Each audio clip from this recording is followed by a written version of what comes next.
কালীগঞ্জ উপজেলার জাঙ্গালিয়া ইউনিয়নের ৪ নং ওয়ার্ডের সাতিয়ানি গ্রামের পুকুর পার হতে বরকত খন্দকারের বাড়ির রাস্তা নাকি যেন মরণ ফাঁদ।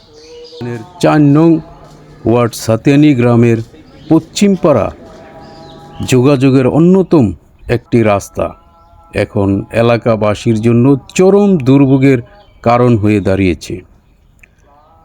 সাতিয়ানি গ্রামের পুকুর পাড় থেকে বরকত খন্দকারের বাড়ি পর্যন্ত রাস্তাটির দীর্ঘদিনের বেহাল দশায় ক্ষোভ বাড়ছে স্থানীয় সাধারণ মানুষের মনে। সরজমিনে দেখা যায়, সামান্য বৃষ্টি হলেই পুরো রাস্তাটি কাদা পানিতে একাকার হয়ে যায়। সৃষ্টি হওয়ায় এই পথ দিয়ে রিক্সা, ভ্যান বা কোনো জরুরি যানবাহন চলাচল করতে পারছে না।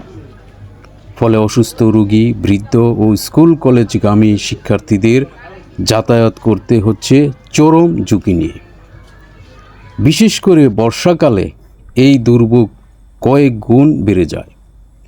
তখন হেঁটে চলাই দুষ্কর হয়ে পড়ে। স্থানীয় বাসিন্দাদের অভিযোগ, দীর্ঘদিন ধরে রাস্তাটি সংস্কার না করায় সামান্য যাতায়াতের জন্য তাদের চরম ভোগান্তি পোহাতে হচ্ছে। এলাকার টেকসই উন্নয়নের জন্য এই গুরুত্বপূর্ণ সংযোগ সড়কটি দ্রুত পাকাকরণ বা সংস্কার করা অত্যন্ত জরুরি।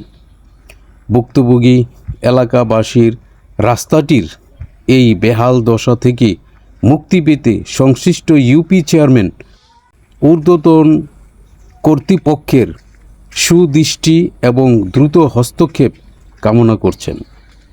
ওয়াদুদ খন্দকার, দৈনিক জনকথা, সাতিয়ানি, কালীগঞ্জ, গাজীপুর।